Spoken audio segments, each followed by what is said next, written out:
The land remembers. The high country held its silence that autumn morning. No wind moved through the pines. No bird called from the ridgeline. The air tasted of coming snow, thin and sharp, the kind that makes a body pull their coat tighter, even when the sun has not yet dropped behind the peaks. The land up here did not forgive. It simply waited. She had been walking since dawn, though she could not say why she had chosen this trail or what she hoped to find at the end of it. Her name was Catherine Mercer, though she had not spoken it aloud in weeks. She was 43 years old, not young but not yet old, and she moved through the world now as if she were made of the same gray stone that lined the path beneath her boots. Her dress was plain, dark wool that had seen too many seasons, and her hands were rough from work she no longer had.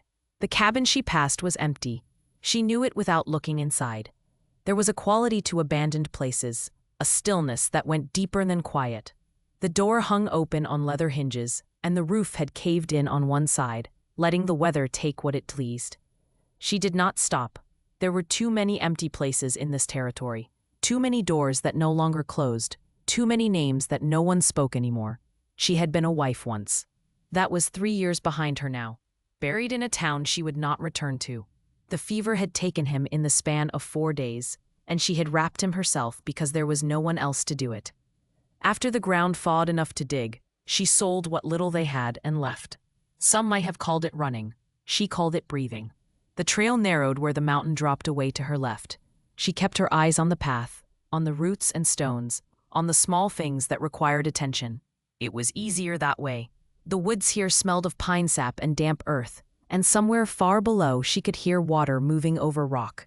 The sound was constant, neither loud nor soft, just there, the way some pain becomes after enough time. She stopped once to drink from her canteen. The water was cold and tasted of metal. She wiped her mouth with the back of her hand and looked out over the valley below, where the land stretched in folds of gold and rust, the aspen trees burning in their last light before winter came to take the color away. It was beautiful in the way that lonely things often are. A raven circled overhead, its shadow crossing her face, and she watched it until it disappeared beyond the tree line. She had read once that ravens remembered faces, that they carried grudges and gifts in equal measure. She did not know if it was true, but she liked the idea of it, that something wild might remember, might care enough to return. The sun was higher now, slanting through the branches in long shafts of gold. She adjusted the pack on her shoulders and kept walking. There was a town somewhere ahead, 2 days maybe, or 3 if the weather turned. She had a little money sewn into the lining of her coat, enough for a room and a meal, enough to disappear into for a while. She did not think about what came after that. The future had become a thing she no longer planned for, only endured. The path leveled out where the trees grew thicker, and the light changed, softer here, filtered through layers of green and shadow. She could smell wood smoke, faint and far off, and she knew she was not alone in these woods. Someone else had made a fire. Someone else was trying to stay warm. She thought of her husband then, the way he used to build the morning fire while she still lay in bed, the sound of kindling catching. A warmth creeping across the cabin floor. She thought of his hands, careful and scarred, and the way he never wasted a match. She thought of these things and then put them away again, the way she had learned to do, the way a person learns to carry weight without letting it bend them double. A branch snapped somewhere to her right, and she stopped, her hand went to the knife at her belt, not drawing it, just touching the handle to remind herself it was there. She waited, listening. The woods were full of sounds if a person knew how to hear them. The shift of needles underfoot, the scratch of bark, the breath of something living. But nothing came. Whatever had moved was gone now, or watching. She let her hand fall and kept walking. The trail turned where a stream cut through the mountain, and she knelt beside it to refill her canteen.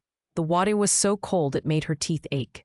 She drank anyway, then splashed her face, letting the chill wake her, remind her she was still here, still moving. When she stood, she saw the carving on the tree across the stream. It was old, the edges softened by weather, but she could still make out the shape of it. A cross, or maybe just 2 lines crossing. She did not know what it meant. If it marked a grave or a trail, or simply the passing of someone who needed to leave a mark. She stared at it for a long time. Then she turned and walked on the encounter. The town appeared at midday, crouched low in a basin where two valleys met.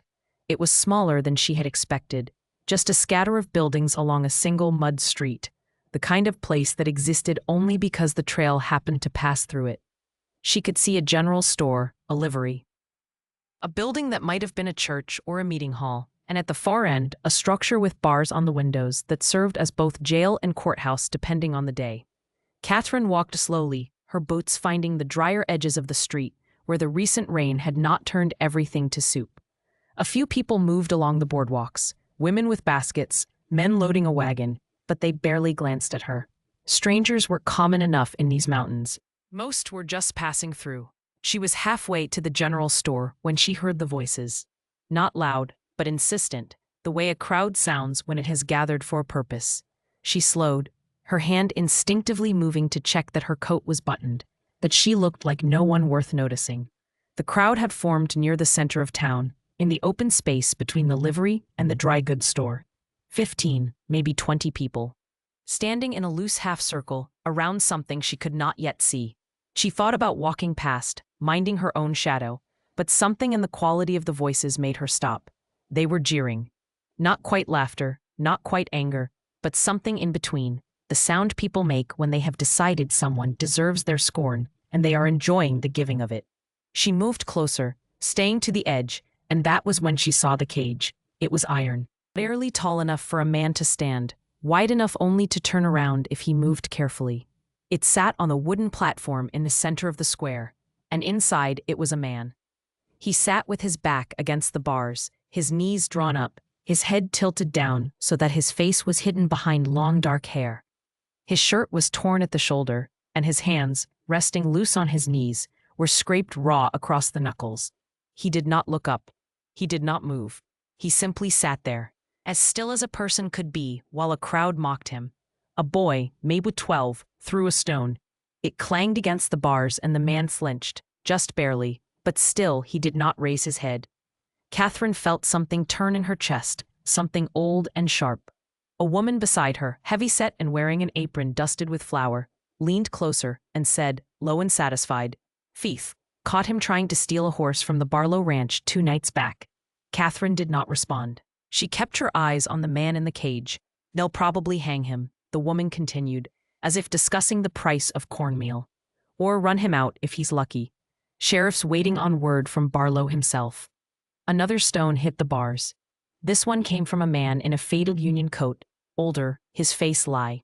Ned and mean. He spat into the mud and said something Catherine could not hear, but the crowd laughed. She looked at the man in the cage again. He was younger than she had first thought, maybe 30, maybe less. His clothes were worn but not ragged, and though his hands were dirty, they were not the hands of someone who lived rough. There was something deliberate in his stillness, something that looked less like shame and more like endurance. She did not know him. She had no reason to care what happened to him, but she found herself stepping forward. The crowd did not notice her at first. She was just another body, another witness. She moved through them slowly, not pushing, just walking as if she had every right to be there. And when she reached the edge of the platform, she stopped and looked up at the man. He still did not lift his head. She stood there for a long moment, the noise of the crowd fading into something dull and distant. Then she reached into the pocket of her coat and drew out a biscuit wrapped in cloth. It was hard, a day old, but it was food. She set it on the edge of the platform, just within reach of the bars. The man in the cage did not move, but after a moment, his fingers twitched just slightly, and his head tilted, just enough that she could see a sliver of his face. His eyes were dark, exhausted, and when they met hers, there was no plea in them, no expectation, just a flicker of something that might have been recognition, not of her, but of the gesture. Behind her, the woman in the apron made a small sound of disapproval. Catherine turned and walked back through the crowd without looking at any of them. Her heart was beating faster than it should have been, but her face was calm. She had learned, over the years, how to keep her face calm. She made her way to the general store and bought what she needed: cornmeal, a tin of lard, a small sack of dried beans. The man behind the counter was thin and balding, and he counted her coins twice before handing over the goods. She did not speak to him. When she stepped back outside, the crowd was still there, though smaller now. The boy with the stones had wandered off. A few men remained, talking among themselves, their voices low. The sheriff, a heavy man with a gray beard and a star pinned crooked on his vest, stood near the cage with his arms folded. Looking bored, Catherine did not look at the cage again. She adjusted her pack and started walking toward the edge of town, where the trail continued north into the trees. But she did not take it. Instead, she turned west, toward the line of cottonwoods that marked the creek, and she followed the water upstream until the town was out of sight. She found a flat place near the bank, beneath the branches, and she set down her pack and knelt in the dirt. She did not know yet what she was going to do, but she knew she was not leaving. The unspoken pact. She waited until the sun had dropped behind the ridge and the shadows stretched long across the valley. The town would be settling into evening now, the stores closed, the lamps lit in the few homes that lined the muddy street. She had made a small fire near the creek, just enough to boil water for coffee, and she sat beside it with her coat pulled tight. Watching the smoke rise thin and pale into the darkening sky, she had thought about him all afternoon, the man in the cage, the way he had not looked up, not begged, not tried to explain himself to the crowd. There was a dignity in that, or maybe just exhaustion so deep it looked like dignity. She did not know which, and it did not matter. What mattered was that he was still there, locked in iron while the night came on cold, and no one had brought him water. She poured the coffee into her tin cup and drank it slowly, letting the heat settle in her chest. Then she stood, brushed the dust from her skirt, and walked back toward the town. The streets were empty. A few windows glowed with firelight, but most of the buildings were dark. The cage sat where it had been that morning, a black shape against the lesser dark of the square. She could see him inside, still sitting, his back against the bars, his head tilted forward. She approached quietly, her footsteps soft in the dirt. When she was close enough, she stopped and set down the canteen she had filled at the creek. He lifted his head, slowly. His eyes found hers in the dim light, and for a moment, neither of them moved. She pushed the canteen forward with her boot, just far enough that he could reach it through the bars. He stared at it, then at her. Then, without a word, he reached out and took it. His hands were shaking, just slightly. He unscrewed the cap and drank, long and deep. And when he finally lowered the canteen, he closed his eyes and let out a breath that might have been relief or something close to it. She waited. He did not try to speak. After a moment, he held the canteen back out toward her, but she shook her head. Keep it. She did not say the words aloud, but he seemed to understand. He set the canteen beside him, inside the cage, and looked up at her again. His face was lean, unshaven, marked by a bruise along his jaw that had gone purple and yellow at the edges. He was younger than she had thought. Maybe 28, maybe 30. It was hard to tell. She turned and walked back toward the creek without waiting for a response she knew would not come. The next morning, she returned. This time, she brought a piece of salt pork wrapped in cloth and half a loaf of bread she had baked over her fire before dawn. The bread was dense and plain, but it was warm. She set it on the platform the same way she had the day before, without ceremony, without explanation. He took it. He did not thank her. She did not expect him to. By the third day, it had become a rhythm. She came in the early morning, before the town woke, and she came again at dusk, when the light was failing. She brought what little she could spare: water, bread, an apple she had bought from a farm woman at the edge of town. She did not speak to him, and he did not speak to her. But something was forming between them. Not friendship, not yet.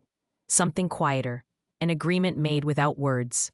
On the fourth evening, she arrived to find the sheriff standing beside the cage. He was a broad man, tall in the shoulders, with a face that had been handsome once, but had gone slack with age and drink. He glanced at her as she approached, his eyes flat and uninterested. "You the one been feeding him?" She stopped a few feet away, her hands loose at her sides. "Yes." The sheriff scratched at his beard and spat into the dirt. "Waste of food, if you ask me. He'll be gone by week's end. Barlow's coming in to settle it." She said nothing. The sheriff waited, as if expecting her to argue. But when she only stood there, he shrugged and walked away, his boots heavy in the mud. She waited until he was out of sight. Then she stepped closer to the cage and set down the bundle she had brought, cornbread and a tin cup of stew still warm from her fire. The man inside looked up at her, and this time he held her gaze. His eyes were dark, careful, and there was a question in them she could not quite read. She crouched down so that she was level with him, the bars between them. "Why'd they say you stole the horse?" Her voice was quiet, barely more than a murmur. It was the first time she had spoken directly to him. He was silent for a long moment. Then, slow and rough, as if his voice had not been used in days, he answered, "I didn't steal it. I was returning it." She studied his face. There was no deception there that she could see, but she had been fooled before. Still, something in the way he said it, the flatness of it, made her believe him. "Whose horse?" "His. Barlow's?" He nodded. "Then why?" The man in the cage leaned his head back against the bars and closed his eyes. "Because I'm the wrong kind of man to be seen with his horse." She understood then. Or enough of it. She did not need him to say more. She stood and brushed the dust from her skirt. "I'll come back tomorrow." He opened his eyes and looked at her, and for the first time, something like gratitude flickered across his face. She turned and walked back toward the creek, her heart beating steady and sure. She did not know what she was going to do yet, but she knew she could not leave him there. That night, she sat by her fire and carved a small piece of wood she had found by the water. Her knife was dull, but her hands were steady, and slowly the wood began to take shape. It was nothing fancy, just a simple figure, rough and unfinished. But it was something, a marker, a promise she had not yet spoken aloud. The echo of the past. On the 5th morning, Catherine woke to the sound of rain drumming against the canvas tarp she had strung between two cottonwoods. The creek had risen in the night, swollen and fast, and the air smelled of wet earth and pine. She lay still for a moment, listening, then rose and pulled on her boots. The fire had gone out. Everything was damp. She walked into town as the rain thinned to mist. The streets were empty, slick with mud, and the cage stood dark and solitary in the square. The man inside was curled on his side, his knees drawn up, his arms wrapped around himself. There was no shelter over the cage. He had spent the night in the rain. She set down the bundle she had brought, bread racked tight to keep it dry, and a tin of beans she had warmed over coals before the fire died. He stirred at the sound but did not sit up. She crouched beside the bars. "You need to move, keep your blood going." He opened his eyes. They were red-rimmed, exhausted. He cushed himself up slowly, his shirt clinging to his skin, and leaned against the bars. Water dripped from his hair. She handed him the tin through the gap. He took it, his fingers stiff with cold, and ate without speaking. When he finished, he set the tin down and looked at her. "Why are you doing this?" His voice was hoarse, barely above a whisper. She did not answer right away. She studied his face, the bruise on his jaw fading now to green, the line of his mouth set hard against the cold. "Because no one else is." He watched her for a long moment, then nodded, as if that made sense to him. She reached into her coat and pulled out a small bundle of cloth. Inside was the wooden figure she had carved by the fire, rough and unfinished, but recognizable now as a bird. She had smoothed the edges as best she could. She held it out. He stared at it, then at her. Slowly he reached through the bars and took it. He turned it over in his hands, his thumb tracing the grain of the wood. "What is it?" "A raven." "Why a raven?" She hesitated. Then quietly, "Because they remember." He closed his hand around the carving and nodded again. He did not ask what she meant. She stood to leave, but he spoke before she could turn away. "My name is Thomas. Thomas Yates." She looked down at him. "Catherine Mercer." He repeated her name as if testing the weight of it. Then he leaned his head back against the bars and closed his eyes. The carving still held tight in his palm. That afternoon, she returned to her camp and found a man waiting by her fire. He was tall and thin, dressed in a dark coat that had seen better years, and his hat was pulled low over his eyes. He did not move as she approached, just stood there with his hands in his pockets, watching her. She stopped a few feet away, her hand moving instinctively toward the knife at her belt. The man raised one hand, palm out. "Easy. I'm not here to trouble you." "Then what are you here for?" He glanced toward the town, then back at her. "Heard you've been feeding the man in the cage." She said nothing. The man shifted his weight, pulled a pipe from his coat, and lit it with a match he struck against his boot. He took a long draw, then exhaled slowly. "Name's Harlan. I knew Thomas before. Elvis. Rode with him for a time out near the rail camps." She waited. Harlan looked at her through the smoke. "He's no thief. I can tell you that much. But Barlow's not a man who likes being contradicted, and Thomas made the mistake of speaking plain when he should have kept quiet." "What did he say?" Harlan smiled, but there was no warmth in it. "Told Barlow his men were working Indian land without leave. Told him to his face in front of half the camp.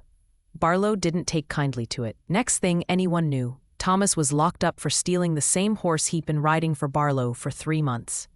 Catherine felt something cold settle in her chest. "Why are you telling me this?" "Because you're the only person in this town who's treated him like he's still human.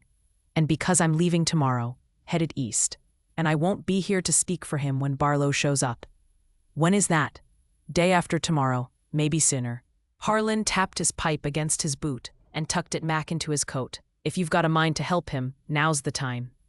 He turned and walked away without waiting for a response, his boots quiet in the damp needles. Catherine stood there for a long time, staring at the place where he had been. Then she sat down by the cold fire and pulled her coat tighter around her shoulders. That night, she could not sleep. She lay under the tarp, listening to the creek and the wind in the pines, and she thought about Thomas Yates. She thought about the way he had held the carving, careful and reverent, as if it were something precious. She thought about the bruise on his jaw and the stillness in his eyes, and she thought about her husband. His name had been John Mercer. He had been a quiet man, steady and kind, and he had loved her in the plain, uncomplicated way that some men do. They had not had much, just a small cabin and a patch of land that barely grew enough to keep them fed, but it had been theirs. When the fever came, it took him so fast she barely had time to understand what was happening. One day he was splitting wood in the yard, and 4 days later he was gone. She had wrapped him herself because there was no money for a coffin, no family to send for. She dug the grave in the frozen ground with her own hands, and when it was done, she stood over it and felt something inside her break so cleanly she could almost hear it. She had loved him. She had not told him enough. That was 3 years ago now, and she had been running ever since. Running from the cabin, from the grave, from the memory of his hands and the way he used to hum while he worked. Running because staying still meant feeling everything she had buried.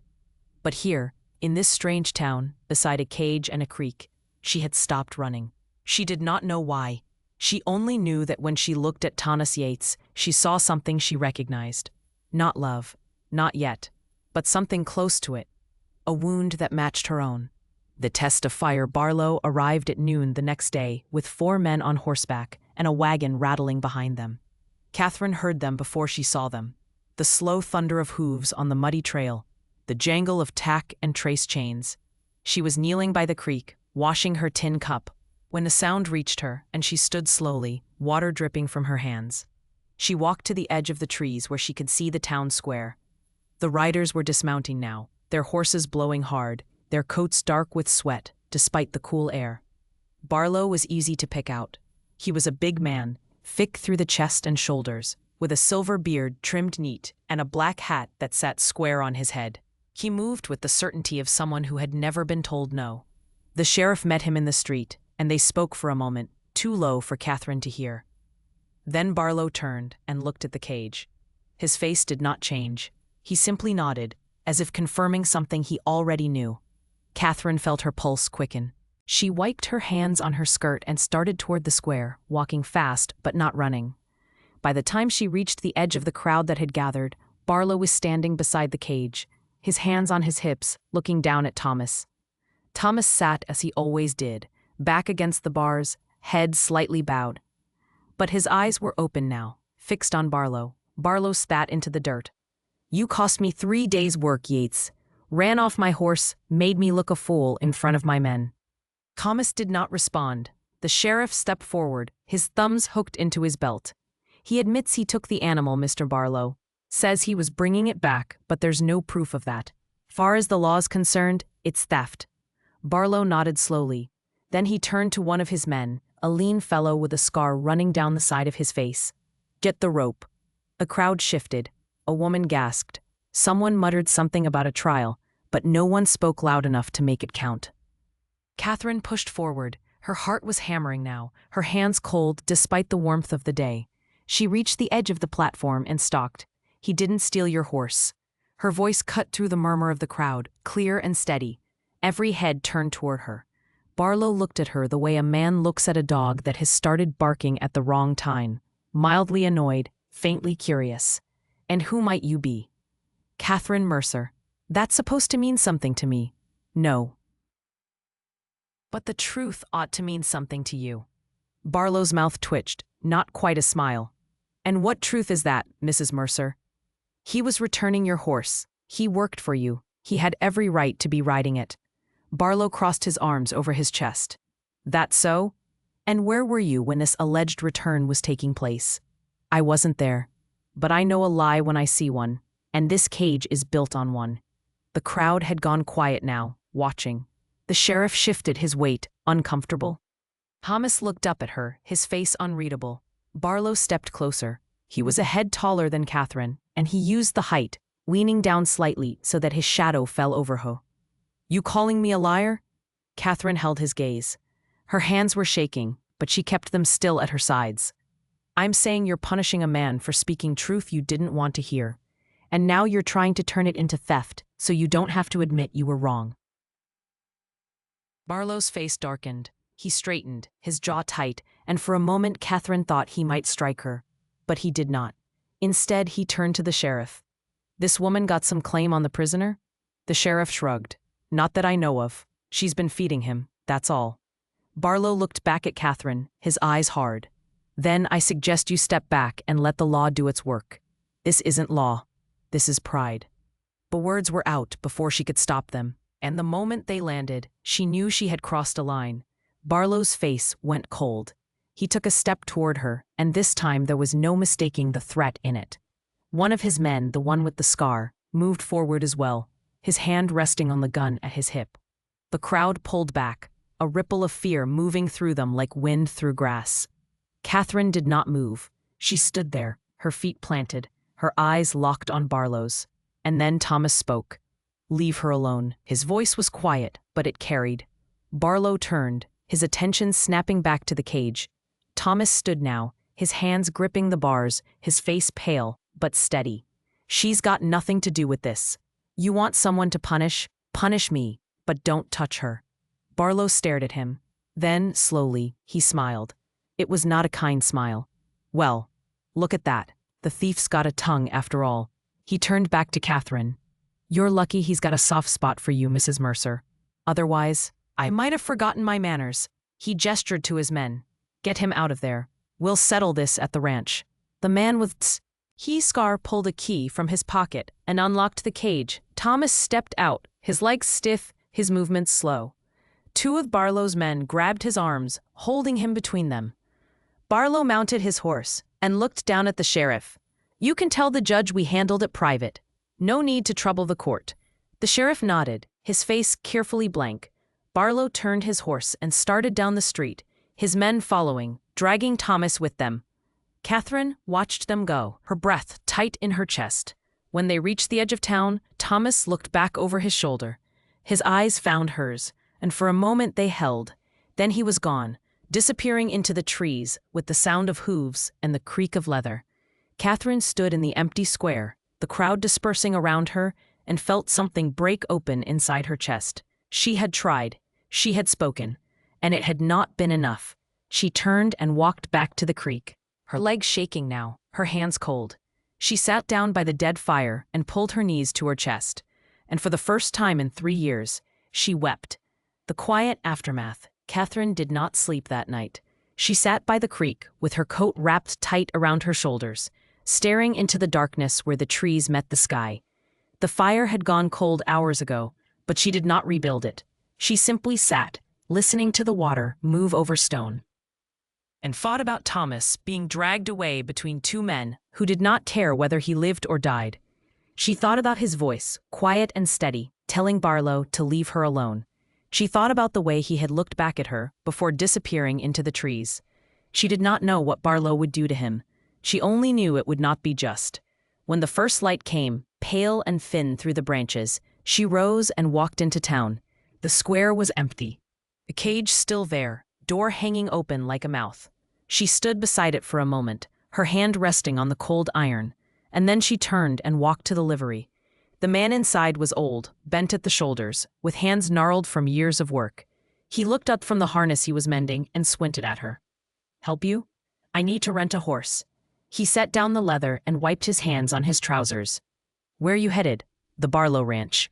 His face changed, just slightly. A flicker of something that might have been concern, or maybe just caution. "That's a hard ride. 6 miles, maybe 7, and the trail's not friendly. I'll manage." He studied her for a moment, then nodded and stood. "Give me a minute." He brought out a mare, dark brown with a white blaze down her face, saddled and ready. Catherine paid him from the coins in her coat, counting them out carefully. He took the money without comment and handed her the reins. "You be careful out there, ma'am. Barlow's not a man who likes visitors." "I know." She mounted and turned the horse toward the trail that led west, out of town and into the hills. The morning was cold, the sky heavy with clouds that promised more rain. She urged the mare forward, her hands steady on the reins, her mind focused on the road ahead. The trail climbed through pine and aspen, narrow in places, the ground still soft from yesterday's rain. She kept the mare at a steady walk, watching for roots and stones, letting the animal find its footing. The air smelled of wet bark and earth, and somewhere high above, a hawk circled, its cry sharp and distant. She reached the ranch just past midday. It sat in a wide valley, surrounded by fenced pasture and a scatter of outbuildings. The main house was large, 2 stories, with a porch that wrapped around the front. Smoke rose from the chimney, thin and gray. She dismounted near the barn and tied the mare to a post. A man emerged from the shadows, one of Barlow's men, the one with the scar. He looked at her without expression. "You lost?" "No. I'm here to see Thomas Yates." He laughed, short and sharp. "You're wasting your time, lady. Where is he?" The man jerked his head toward a small building behind the barn, little more than a shed with a single window. "In there." But Barlow said no visitors. Catherine started toward the shed. The man moved to block her, but she met his eyes and something in her gaze made him hesitate. After a moment, he stepped aside. 5 minutes. That's all you get." She nodded and walked past him. The shed was dim inside, lit only by the weak light that came through the open door. Thomas sat on the dirt floor, his back against the wall, his hands bound in front of him with rope. His face was bruised, fresh marks along his cheekbone and jaw, and his shirt was torn at the shoulder. When he saw her, his eyes widened. "Catherine." His voice was rough, barely more than a whisper. She knelt beside him, her hands moving to the rope at his wrists. The knots were tight, pulled hard, and his skin was raw beneath them. She worked carefully, her fingers quick and steady, and after a moment the rope came loose. She pulled it away and set it aside. Thomas rubbed his wrists, his breath coming shallow. "You shouldn't be here." "I know." She pulled a canteen from her coat and handed it to him. He drank long and deep, and when he lowered it, he closed his eyes. She reached into her other pocket and drew out a strip of cloth she had torn from her spare shirt. She dipped it in the water and gently pressed it to the cut above his eye. He flinched but did not pull away. "They're going to kill me." He said it plainly, without fear, as if it were simply a fact. Catherine did not respond. She kept cleaning the wound, her touch careful, her face calm. When she finished, she sat back on her heels and looked at him. "Not if I can help it." He opened his eyes and met her gaze. "Why are you doing this?" She was quiet for a long moment. Then, softly, "Because I know what it's like to lose someone, and I'm tired of standing by and watching it happen." Thomas studied her face, and something shifted in his expression, something that looked like understanding. "You lost someone." It was not a question. She nodded. "My husband, 3 years ago. I'm sorry." She looked down at her hands, at the dirt under her nails, the calluses on her palms. "So am I." They sat in silence for a moment. The only sound the distant murmur of voices from the main house and the creak of the barn door shifting in the wind. Then Catherine stood. "I'm going to talk to Barlow." Thomas shook his head. "He won't listen." "Maybe not, but I have to try." She turned toward the door, but Thomas reached out and caught her hand. His grip was weak, but it stopped her. Catherine. She looked back at him. Thank you. She squeezed his hand, just once, and then let go. She walked back across the yard, her boots crunching in the gravel, and climbed the steps to the porch. She knocked on the door, 3 sharp raps, and waited. A woman answered, middle-aged, her hair pulled back in a tight bun. She looked Catherine up and down, her expression wary. Can I help you? I need to speak with Mr. Barlow. He's not receiving visitors. Tell him Catherine Mercer is here. Tell him it's about Thomas Yates. The woman hesitated, then nodded and disappeared inside. A moment later, Barlow appeared in the doorway. He leaned against the frame, his arms crossed, his face unreadable. You've got some nerve, Mrs. Mercer. I'm not here to cause trouble. I'm here to ask you to let him go.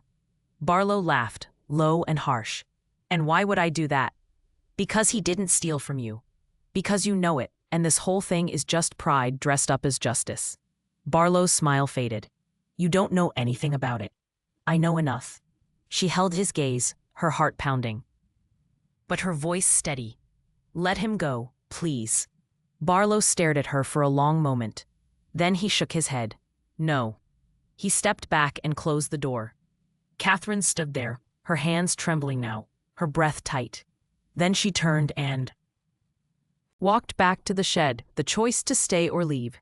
Catherine sat with Thomas in the shed as the afternoon light faded. Neither of them spoke much. She had brought him bread and dried meat from her saddlebag, and he ate slowly, as if each bite required thought. His hands were still scraped raw where the rope had been, and she could see the exhaustion in his face, the kind that went deeper than lack of sleep. Outside, she heard boots on gravel, voices calling to one another as the ranch hands finished their work for the day. The sky through the small window had turned the color of ash. Thomas set down the last of the bread and looked at her. You should go before it gets dark. The trail's not safe at night. I'm not leaving. He shook his head. Catherine, there's nothing more you can do here. Barlow's made up his mind. Then I'll wait until he changes it. He won't. She met his eyes. Maybe not, but I'm staying anyway. They sat in silence for a moment.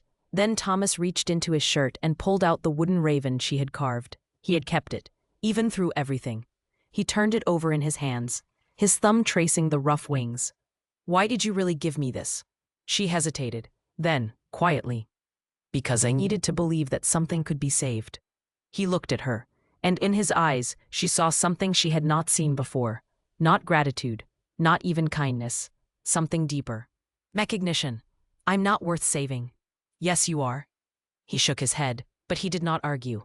The door opened then, and the man with the scar stepped inside. He looked at Catherine, then at Thomas. Boss wants you out front. Now. Thomas stood slowly, his legs stiff. Catherine rose with him. I'm coming with you. The man shrugged. Suit yourself. They walked across the yard together, Thomas moving carefully, Catherine beside him. The sky had darkened, and lanterns had been lit on the porch. Barlow stood there with 2 of his men, his arms crossed, his face unreadable in the flickering light. When they reached the bottom of the steps, Barlow looked down at them. I've been thinking about what you said, Mrs. Mercer. Catherine said nothing. She waited. Barlow shifted his weight, his jaw tight. I don't like being called a liar, and I don't like being made a fool of. But I also don't like killing a man over pride. He looked at Thomas. You cost me time and respect, Yates. That's not something I forget. But Mrs. Mercer here seems to think you're worth more than a rope, and I'm inclined to let her be right. He paused. So here's what's going to happen. You're going to leave, tonight, and you're not coming back. Not to this ranch, not to this valley, not to any place where I might hear your name again. You understand? Thomas nodded. I understand. Barlow turned to Catherine. And you take him and you get him out of here. I don't care where he goes. As long as it's far from me. Catherine felt something loosen in her chest, something she had been holding tight for days. Thank you. Barlow waved a hand, dismissive. Don't thank me. Just go. He turned and walked back into the house, the door closing behind him with a heavy thud. Catherine and Thomas stood there for a moment, the lantern light flickering across their faces. Then Thomas looked at her. You didn't have to do that. Yes, I did. They walked to the barn where Catherine's horse was tied. The mare lifted her head as they approached, ears forward. Catherine untied the reins and turned to Thomas. Can you ride? I can manage. She handed him the reins. Then take her. Get as far as you can before morning. He stared at her. What about you? I'll walk back to town. It's not far. Catherine, I can't. Yes, you can. She pressed the reins into his hand and stepped back. Thomas looked at the horse, then at her. His face was tight with something he could not seem to name. Where will you go? She had not thought that far ahead. She only knew that she could not go back to the way things had been, drifting from place to place with no purpose, no connection. Something had shifted in her over these past days. Something had cracked open. I don't know yet. Thomas was quiet for a long moment. Then he reached into his pocket and pulled out the wooden raven. He held it out to her. Keep this, so you remember. She took it, her fingers closing around the rough wood. I don't need it to remember. He smiled then, small and tired, but real. Neither do I. He mounted the horse, moving slowly, and gathered the reins. He looked down at her, and in the dim light his face was young again, unburdened for just a moment. Thank you, Catherine. She nodded, her throat tight. Go. He turned the horse and rode out of the yard, past the barn and into the darkness beyond. She watched until she could no longer see him, until there was only the sound of hooves fading into the night. Then she turned and started walking. The trail back to town was dark, lit only by the thin slimmer of moon that had risen above the ridge. She walked slowly, her feet finding the path by memory, her hand wrapped around the wooden raven. She thought about Thomas, riding north into whatever waited for him. She thought about her husband, buried in a town she would never return to. She thought about the choices she had made, the ones she regretted and the ones she did not.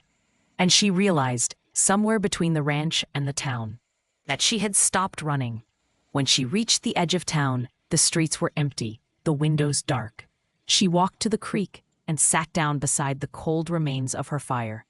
She pulled her coat tighter and looked up at the stars. She did not know what would come next. She did not know where she would go or what she would do. But for the first time in 3 years, she felt like she was choosing her own path, not running from something, moving toward it. She set the wooden raven on a flat stone beside the fire pit, a small marker of what had passed between them. Then she lay down beneath the cottonwoods, pulled her blanket over her shoulders, and closed her eyes. The creek murmured beside her, steady and sure, and she let the sound carry her into sleep. The echo legend, years later, travelers passing through that valley would sometimes stop in the town and ask about the woman who lived in the cabin by the creek. They would hear different stories depending on who was telling, but the shape of the tale was always the same. She had come from somewhere east, they said, a widow with nothing but the clothes on her back and a quietness that made people uneasy. She had stayed when no one expected her to, and she had spoken up when everyone else kept silent. Some said she had saved a man's life. Others said she had simply given him a chance, and that was enough. The cabin she built was small, set back in the cottonwoods where the creek bent south. She built it herself, or mostly herself, with help from a few of the townspeople who had come to respect her steady hands and her refusal to be moved by gossip or judgment. It took her the better part of the summer, but when it was finished, it was solid. The kind of place that would stand through winter. She planted a garden in the clearing behind the cabin, and in the spring, rows of beans and squash pushed up through the dark soil. She kept chickens, 3 of them, and a goat that was more trouble than it was worth, but gave good milk. She did not talk much, but she was kind to those who needed kindness, and fair to those who came to her door, asking for work or help, or just a place to sit for a while. The town grew around her, slowly, the way towns do in hard country. New families came, new buildings went up. The cage in the square was taken down after a few years, hauled away to be melted for scrap, and the place where it had stood was paved over with stone. No one talked much about what had happened there, but no one forgot either. Catherine Mercer became a fixture, the kind of person people pointed out to newcomers. That's Mrs. Mercer, they would say. She's been here longer than most. She keeps to herself, but she's good people. She never remarried. There were offers, quiet ones, from men who saw in her something they wanted or needed, but she turned them all down with the same gentle firmness. She was content, she told them, and she was. Not happy in the way some people expected, not full of laughter or light. but content in the way a person is when they have made peace with their ghosts. On certain evenings, when the light slanted gold through the trees and the air was cool and still, she would sit on the porch of her cabin and carve. She had gotten good at it over the years, her hands sure and patient, and she made small figures that she gave away to children or left on the graves of people she had known. Birds, mostly, ravens and sparrows, and once, a hawk with its wings spread wide. She kept the first raven, the one she had carved for Thomas, on a shelf inside the cabin. It sat beside a small photograph of her husband, the only thing she had brought with her from the life before. The two objects did not contradict each other. They simply were, side by side, markers of the people she had loved and the choices she had made. Thomas Yates she never saw again, but twice a year, in spring and in autumn, a letter would arrive at the general store addressed to her. The handwriting was careful, the words few. He was alive. He was working. He was well. He never said where he was, and she never asked. It was enough to know. In one letter, 5 years after he had ridden away into the dark, he wrote, "I think of you often. You gave me back something I thought I had lost. I hope you have found the same." She read that letter many times, and then she folded it carefully and placed it in a tin box she kept under her bed, along with the others. The town changed. The people changed. The land, though, stayed the same. The creek still ran cold and clear, and the cottonwoods still turned gold in the fall, and the mountains still held their snow long into spring. The valley remembered what had passed there, not in words, but in the way a place remembers, in the stones and the water and the roots of trees. Catherine Mercer grew old the way most people do, slowly and then all at once. Her hair went gray, then white. Her hands, once so strong, grew stiff with age. But her eyes stayed clear, and when she looked at the mountains or the sky or the face of a child who came to her door, there was still something in her gaze that spoke of depth and understanding.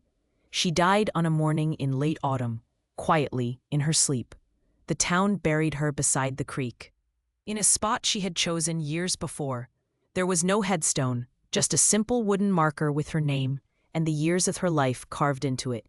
Someone, no one ever said who, left a small wooden raven on the grave, and it stayed there, weathered by rain and wind, until it became part of the earth. People still talk about her, though fewer every year. The stories have softened with time, the edges worn smooth, but the truth of them remains. She was a woman who stopped running. She was a woman who chose to stay, even when staying was hard. She was a woman who saw someone in need and did not look away. And that, in the end, was enough. The cabin still stands, though it is empty now. Sometimes, in the evenings, travelers passing by will see smoke rising from the chimney, though no one lives there. Some say it is only the wind, playing tricks with the light. Others say it is the memory of all the fires she lit, all the warmth she gave, rising still into the sky. The creek runs on, steady and sure, and the cottonwoods bend in the wind, and the land holds its stories close. And if you listen, on a quiet night, when the stars are bright and the air is still, you might hear the echo of a voice, soft and certain, saying, "I stayed. I chose to stay." And that choice, small as it was, changed everything.